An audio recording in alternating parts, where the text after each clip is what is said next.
Minuit. Minuit, c'est vite dit minuit, avec le décalage horaire à minuit quoi? Minuit ici, minuit où? Mais non, c'est minuit ici. Comment tu le sais, toi, minuit ici? C'est minuit ici.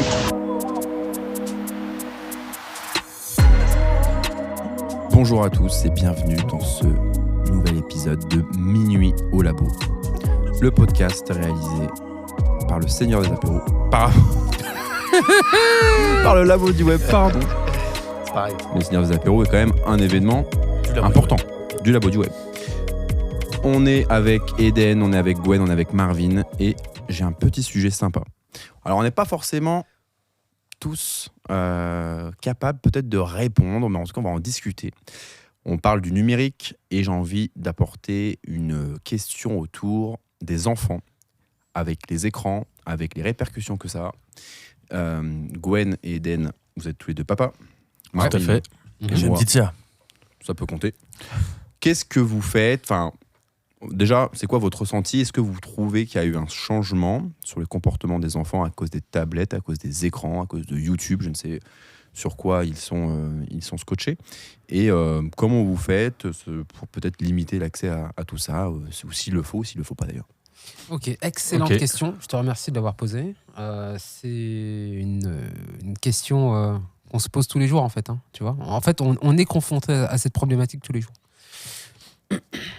Ouais, alors effectivement, question très compliquée, qui pour tout avouer me fait flipper assez régulièrement. À ce point-là ? Ouais. Ok. Ouais, parce que je vois... je vais prendre notre exemple à nous, mais nous, on a quand même grandi avec la télé. Et toutes les conneries qu'on pouvait voir à la télé et tout ce à quoi on avait accès à la télé.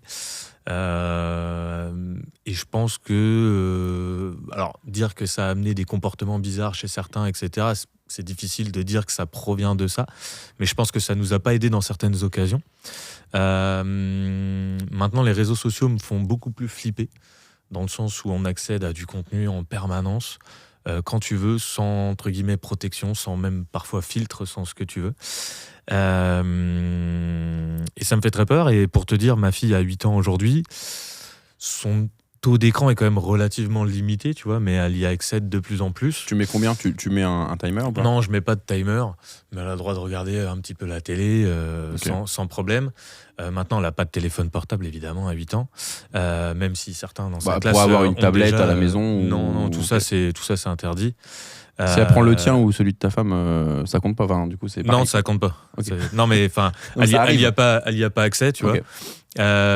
Ça arrive, par contre, qu'on lui montre quand même des contenus sur les réseaux sociaux, tu vois. Ça, je sais pas, je peux avoir une vidéo avec un petit animal mignon ou autre, et puis bon, tu lui fais partager. Mais c'est vrai que très vite, ça peut la rendre accro, et on peut se rendre compte certains soirs que, tu vois, moi, je suis sur mon téléphone, en train de regarder des trucs, ça me fait marrer sur les réseaux sociaux, et elle, tout de suite, elle veut voir. Okay. Sauf que ça me fait marrer moi, mais c'est clairement pas adapté à elle. Parce qu'elle est curieuse de voir. Donc je vais pas lui montrer. Et c'est normal. Pour elle, si tu veux, moi je suis sur mon téléphone, je suis pas avec elle, je m'occupe pas d'elle pendant ce temps-là. Donc elle a envie de participer et de s'intégrer face à ça. Okay. Maintenant, je sais il y a quand même beaucoup de contenu un peu chaud pour leur âge. Pour le coup, je suis assez content de ce qu'a fait l'Australie et le gouvernement australien en bloquant l'accès aux mineurs, du moins aux personnes de moins de 16 ans, l'accès aux réseaux sociaux. Je trouve que c'est un geste fort et que c'est pas mal. Je trouve qu'on ne devrait pas avoir accédé à ce genre de contenu avant cet âge-là. Juste pour rappeler, ils viennent d'interdire aux moins de 16 ans, hein, c'est ça les réseaux sociaux. Ouais, c'est ça, exactement. Ce qui a obligé d'ailleurs certains comptes d'adolescents ou même d'influenceurs adolescents de fermer leur compte en attendant d'avoir cet âge légal pour les ouvrir. Okay. Et ça, je trouve ça plutôt bien parce que ça protège les élèves de tout ça. T'as quand même beaucoup de gamins qui sont victimes de cyberharcèlement, etc. Et on aura beau faire toutes les campagnes de prévention au monde que tu veux, ça restera un outil formidable pour les harceleurs. Et donc, par conséquent, un outil horrible pour les personnes harcelées. Voilà. Bon, j'ai fait mon petit monologue sur le sujet, donc moi je suis pas chaud du tout et c'est un sujet qui m'inquiète beaucoup, ouais. Ouais, je rejoins beaucoup l'inquiétude de Gwen. Ouais, tout à fait. Écoute, mon fils, il a 11 ans. Il a un téléphone portable depuis cette année parce qu'il est au collège. Il est rentré en 6e cette année. Donc, c'est important pour nous en fait, d'avoir un lien avec lui, de savoir où il est. Et voilà, quand il sort de l'école et tout ça. Quoi. Puis c'est la période normalement auquel tu as ton premier téléphone, c'est dans les années collège. Hein. Et frérot, moi j'ai eu mon premier téléphone en seconde. Excuse-moi. Voilà. Donc effectivement, oui. Collège, ça coïncide avec son premier téléphone. Nous, on a mis des mesures quand même. Donc, on a mis le contrôle parental, on a limité son utilisation du téléphone. Il ne peut pas télécharger d'application sur le store, par exemple. On a limité l'accès à Internet. Donc, on a mis vraiment tous les garde-fous qu'on pouvait mettre pour qu'il n'ait pas accès à des contenus en fait, auxquels il ne devrait pas avoir accès, tu vois. Et puis, je veux dire, par extension, c'est important aussi, notre rôle de parent, tu vois, c'est d'être gardien aussi de leur innocence, tu vois. Par exemple, là, un film moins de 12, c'est moins de 12, quoi, tu vois. Voilà. Moins de 16, Jeux c'est moins vidéo de 16. aussi, alors, du coup. Jeux vidéo aussi, bien sûr. Parce que ça, combien de personnes ne regardent pas ou les parents n'ont jamais regardé? Je veux dire, le nombre de gamins qui jouent à Call of Duty, par exemple, c'est moins de 16, je crois. Ah ouais, ça doit facilement être moins de 16. Ou GTA, qui est encore pire, qui est pour moins de 18.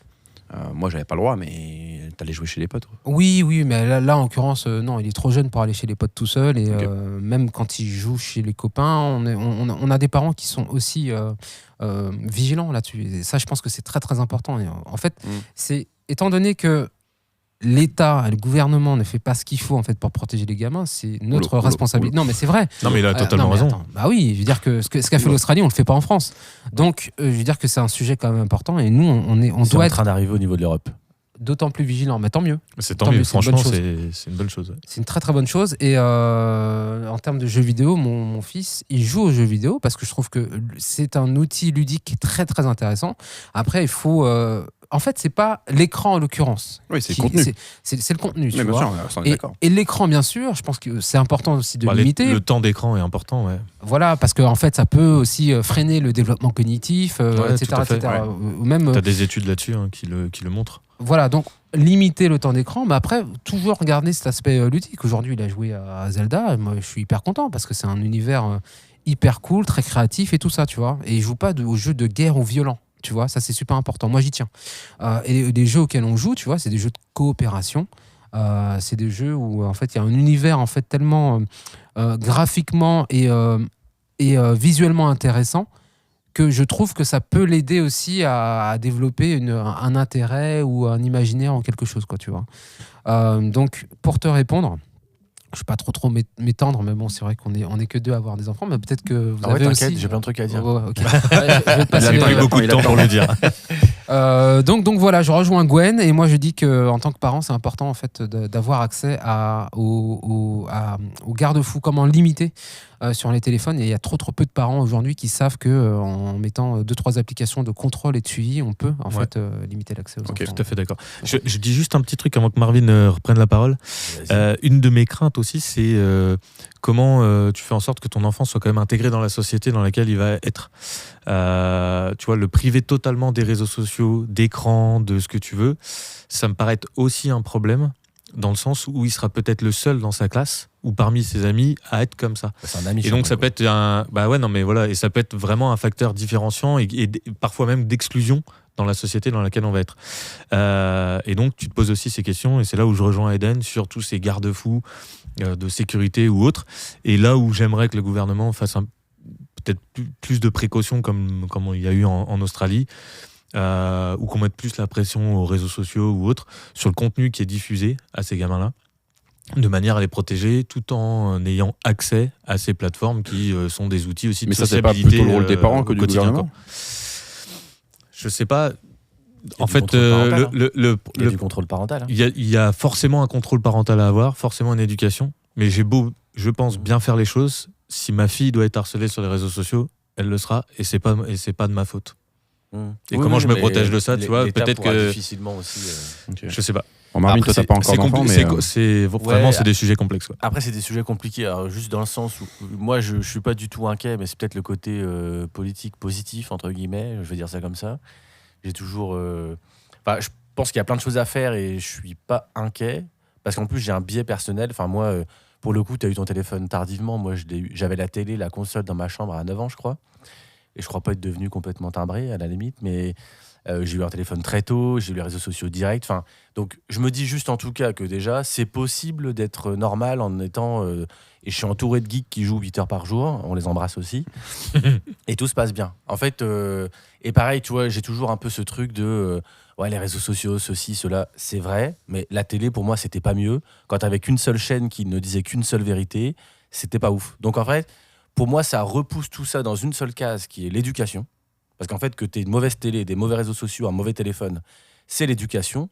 On ne peut pas mettre l'éducation que sur le dos des parents et que sur le dos de l'école ou de l'État. C'est un triptyque, on va dire, ça c'est vrai. Mais du coup, c'est pour ça que je suis plutôt positif. Donc là, on pourrait parler des solutions, comment, pourquoi, j'ai plein d'idées, plein de choses, mais il faut éviter de dire ça quand on n'a pas soi-même des enfants, parce qu'après on nous dit, ouais, on verra quand tu auras des enfants. Donc vous verrez quand j'aurai des enfants. Mais voilà, du coup, je suis pas trop inquiet. Je pense qu'il y a plein de solutions. J'imagine que c'est très très dur, par contre, c'est sûr. Enfin, c'est un combat de tous les jours, mais qu'il y a des solutions. Et toi, vu que tu as posé la question, pour tes futurs enfants? Moi, je sais pas du tout. J'avoue que je me pose pas trop cette question-là. Je me dis juste... je suis un peu comme toi. Je suis pas trop inquiet plus que ça. Ce qui m'inquiète le plus, s'il y a quelque chose qui doit m'inquiéter, c'est effectivement l'éducation des autres. Et puis, moi, j'ai vu plein de familles qui étaient complètement larguées, quoi. Même si tu mets un contrôle parental... Enfin, ça va très très vite. Moi, j'ai vu plein de parents qui ne savaient pas qu'on pouvait contourner de telle ou telle façon les applications sur les ordinateurs. Enfin, c'est tellement vaste. Moi, je suis de la génération un peu MSN. C'était avant Facebook, donc c'était encore une manière différente, mais on pouvait déjà chatter ou tomber sur des inconnus. Les sites comme Chatroulette, je ne sais même pas si ça existe encore d'ailleurs, Chatroulette. Ouais, tu tombais sur des inconnus avec la webcam, etc. Bon, j'ai jamais eu de problème, mais déjà je suis un garçon. C'est un petit peu différent. J'imagine que quand tu as une fille, tu dois être encore un peu plus inquiet. Donc ça, c'est plus ces sujets-là qui peuvent m'inquiéter, mais je pense qu'effectivement, si jamais tu as une éducation correcte et que tu apprends à ton enfant à dissocier ce qui est bien, ce qui est pas bien, ce qui est normal ou pas normal, en tout cas, juste à l'éduquer de façon à ce qu'il puisse t'avertir et d'avoir une transparence avec toi. Ouais, ça, toi, après, tu pourras juger si ça, c'est bien ou pas. capital. Ouais, Je pense ça, que c'est vraiment la partie où je mettrai le plus d'énergie. Non, mais clairement, et c'est ce qu'on fait en tout cas. Moi, personnellement, en tant que parent, tu vois, c'est important de garder un lien parce que il y a plein d'enfants 13, 14, 15 ans, donc ça, pour moi, je le vois arriver, tu vois, et des parents qui disent j'ai pas vu venir. Ouais. Et moi, j'ai pas envie d'être dans cette situation-là où en fait ton gosse il est en détresse et tu le vois pas en fait, tu vois. Et t'as beau faire ce que tu veux, en fait, tu ne maîtrises pas ce à quoi il est exposé. Tu vois, tu prends un jeu comme Roblox, et j'invite tous ceux qui nous écoutent à s'intéresser à ça. C'est un jeu un peu comme Minecraft en fait, tu vois, Roblox, hein, et qui est censé être dédié aux enfants, mais où le problème c'est que tu as des adultes malveillants qui sont sur ces plateformes-là, tu vois. Et donc c'est un jeu ouvert, étendu, et les gamins en fait, ils sont censés s'amuser, être innocents et construire des petits trucs, et ils se retrouvent avec des pervers, tu vois. Donc en fait, t'as beau faire ce que tu veux, tu ne peux pas empêcher ton gamin à un moment donné d'être exposé à ça. Mais là où je te rejoins totalement, c'est qu'il faut conserver le dialogue avec l'enfant et puis essayer de lui faire comprendre. Déjà qu'il y a des dangers et puis que quand il y est exposé, qu'il puisse nous alerter. Ça nous fait deux sujets, comment éduquer les enfants au numérique et comment les protéger. Exactement. Il y a quelques pubs qui passent en ce moment, je ne sais plus qui c'est qui les fait à la télévision, mais par c'est le rapport gouvernement, non? Je sais pas si c'est eux, mais je les trouve plutôt bien faites. Où l'enfant il est un peu en panique et que c'est le parent qui dit attends, il y a un problème, dis-moi. Mais il y a même des trucs à l'école de fait. Et on les remercie de sponsoriser cet épisode. Merci en tout cas de m'avoir éclairé. Très bon sujet, Timo. Très bon sujet. Papa, peut-être un jour comme moi. Merci beaucoup. Allez, salut. Ciao. Salut.